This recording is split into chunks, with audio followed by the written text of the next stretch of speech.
Welcome back to MB Vintage Sliders. This week, we're going to put this 12.3 back on the snow on a budget.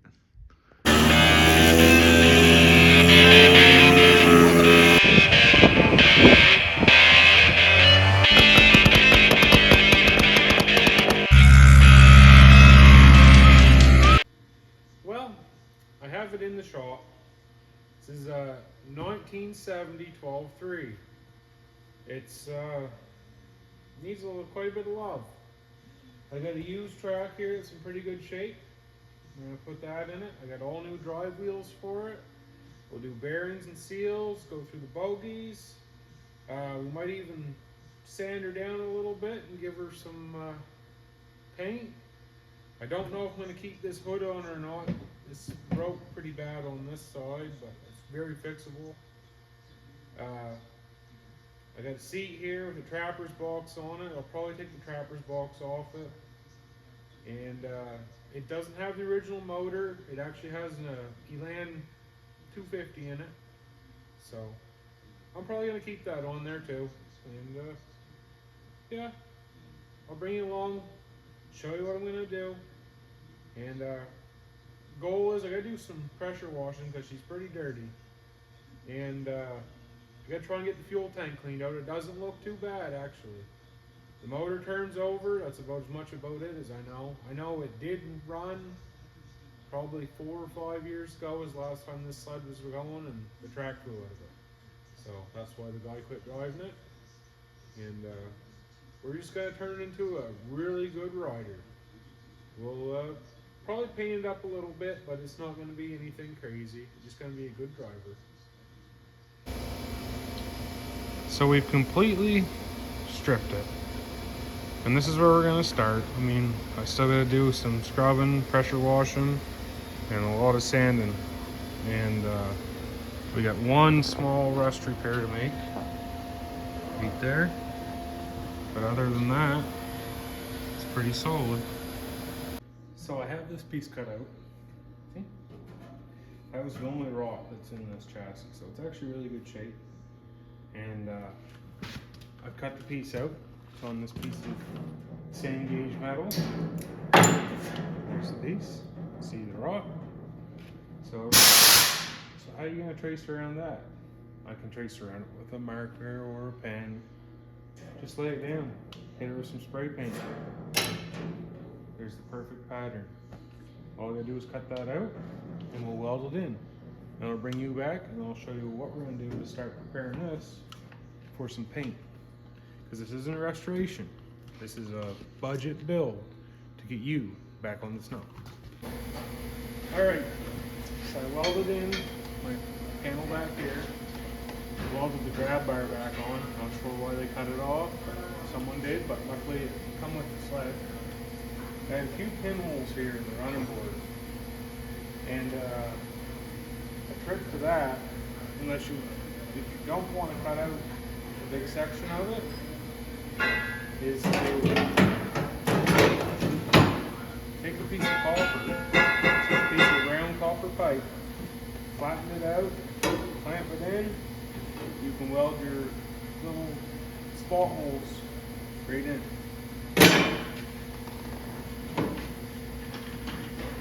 I also put new tabs on for the seat.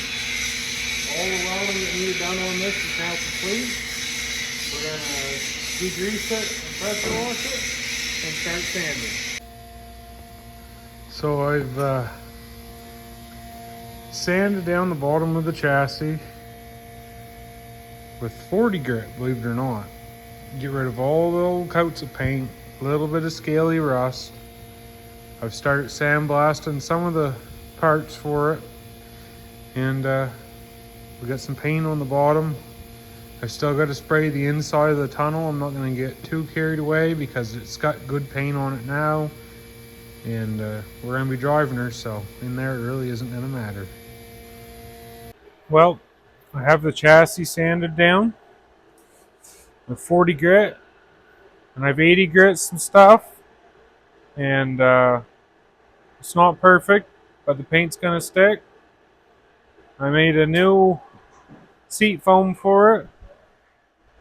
I've cut out a new piece of plywood. I gotta do some work to the hood soon, but for now it's gonna work out alright, just for mock-up. I might find another hood too, I don't know yet. But now we'll get some paint on her.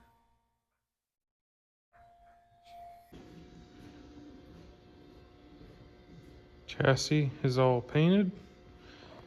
Turned out pretty good for being a spray bomb. On to the next part. Small update. I have sandblasted the skis, front and rear drivers, and some of the hardware. Everything's in primer. Get some paint on it. And I'll bring you back once we get the skis on them. We start putting the track in. I gotta go through the secondary clutch yet, so that'll be tomorrow's project. Well, there. I went clear through the chain case, split the clutches, sandblasted them, cleaned them up, got it all freed up and moving really good. The slides in the ramp were actually in really good shape, so I didn't bother changing them. I reassembled, checked bearings, everything, put it back together, rebuilt the dry shaft. I got GB Distributing's drive sprockets on it, new bearings, seals from him as well. I have my bar I built that goes in here. I'll show you in a few minutes. I'm getting ready to put the last little bit in. I always lube up my bolt before I put it in. And we're in.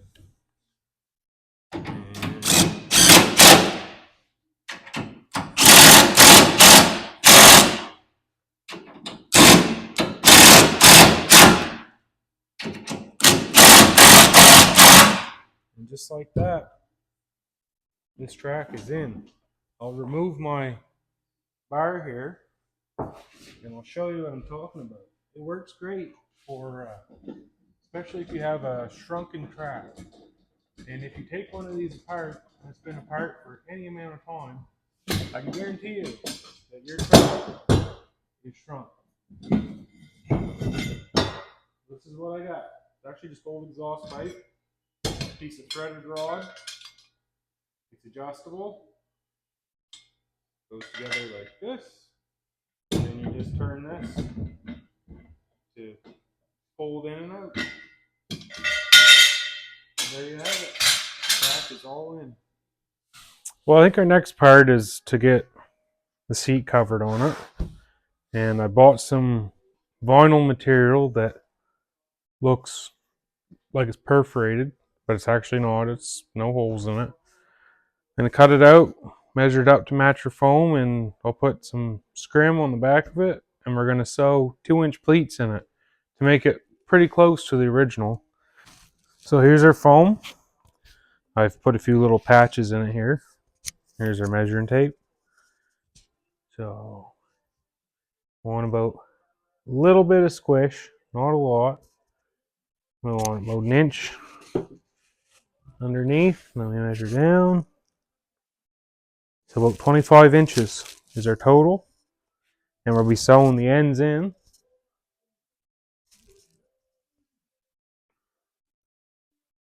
There about, we're going to call it 29. You're marking out your material. You always want to make sure everything is good and square. So we got to go just a little bit, another inch. Luckily, the square's got a measuring tape right on it. And make sure everything here is still where it needs to be. And go up. And there's our line to go over. Transfer that.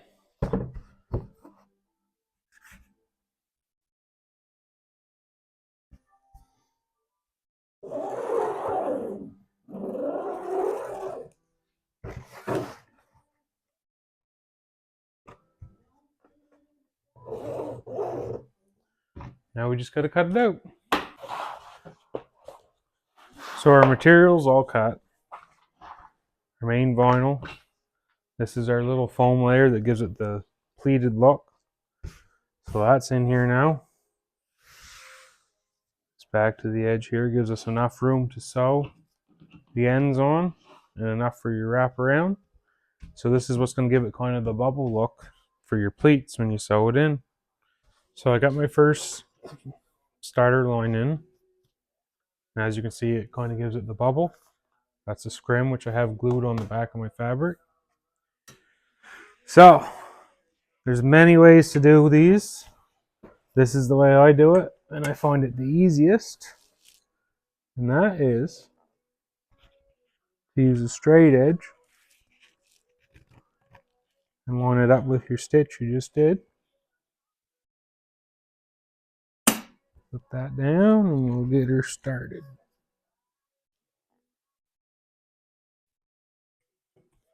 Now we're going to lock our stitch. Okay. Now we are ready to go.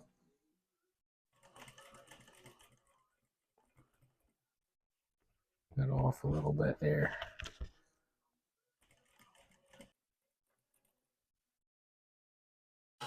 And we'll get rid of that. Go a little bit further here and we got to lock the stitch. There we go. It's up to the top.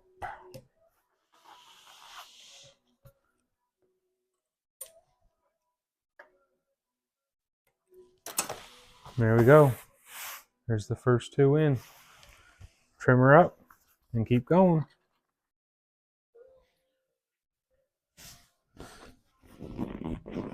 And there's what the finished product's gonna look like. Once you pull that tight, it makes the pleats stand out a little more. So just gotta build some ends for it and put her together, and then I gotta do the same thing to the backrest. Well, this is as far as some would take it, I should say. We went through, we've done bearings and everything, seals, clean the clutches up, clean the tank out, which I'm going to show. Last time earlier you seen that I had a seat foam here. I sewed up a seat cover for it. I got a motor in it now, and the motor's all new piston ring, bored out 20 over. Still just an Elan engine, but it'll run all right. And then this is when you get to this stage, you got to decide what you want to do.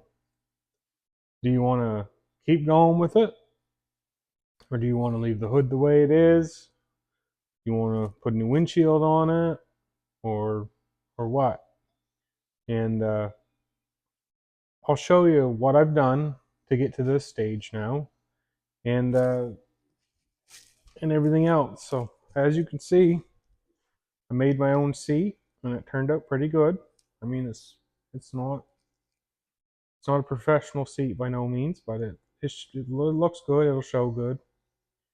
There's a few little things I got left to do. I got to hook the throttle cable up, and I got to get the 70s had a little black piece of plastic here, had a reflector in it, and the number of what it was, whether it was a 12.3 or a Super Olympic or whatever.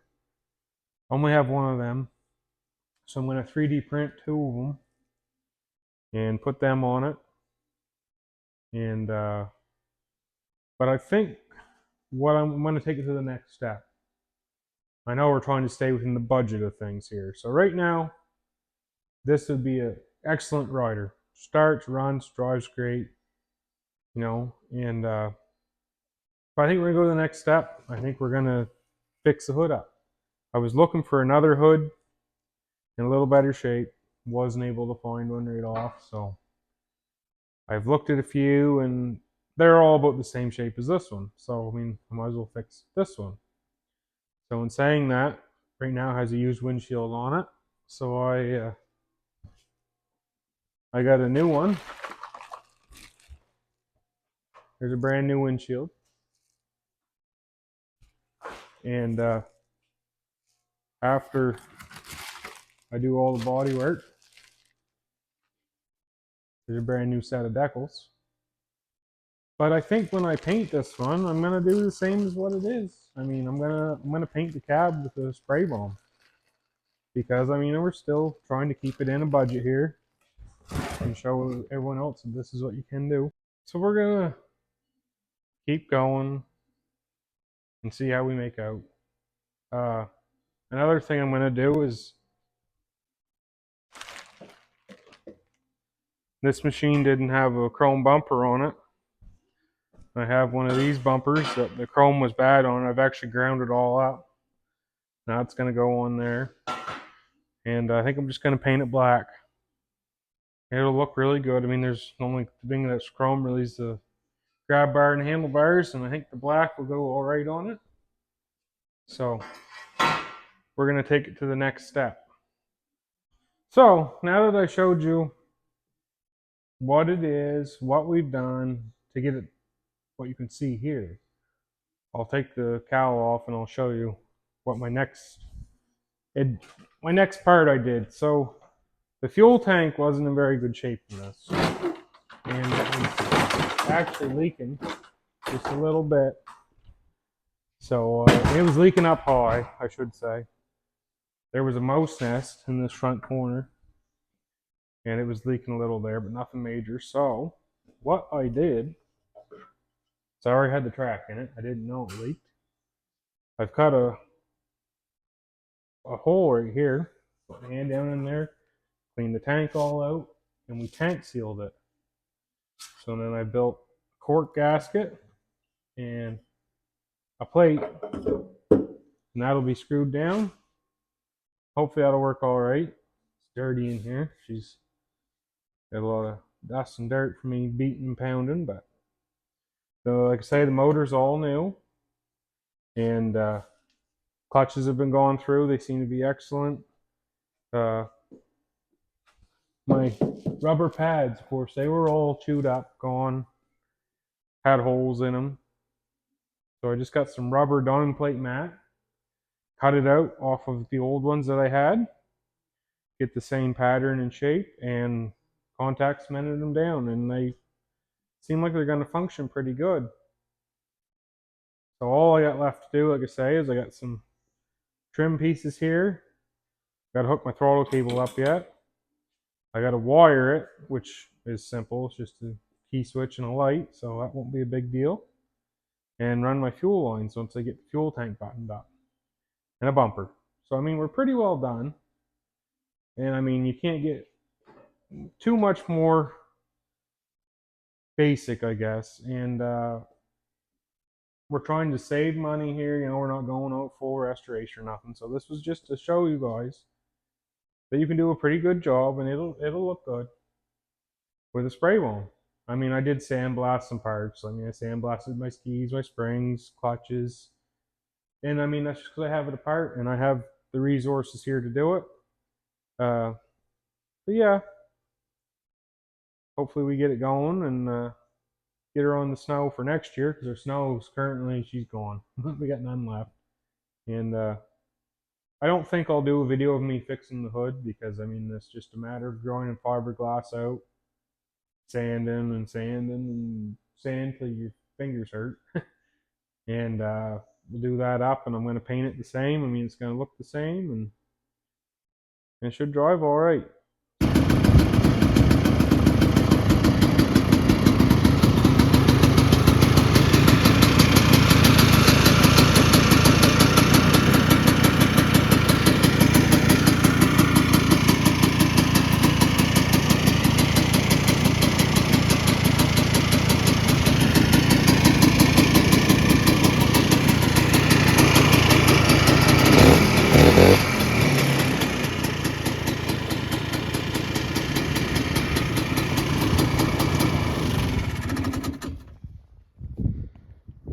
The reason why I have it running off of bottles, because I'm putting it away for summer and I didn't want to put fuel in the tank. Over the summer I'm going to see if I can track down a little better shape hood. I can fix this one, but it's going to be a lot of work the way it's broke on the other side, so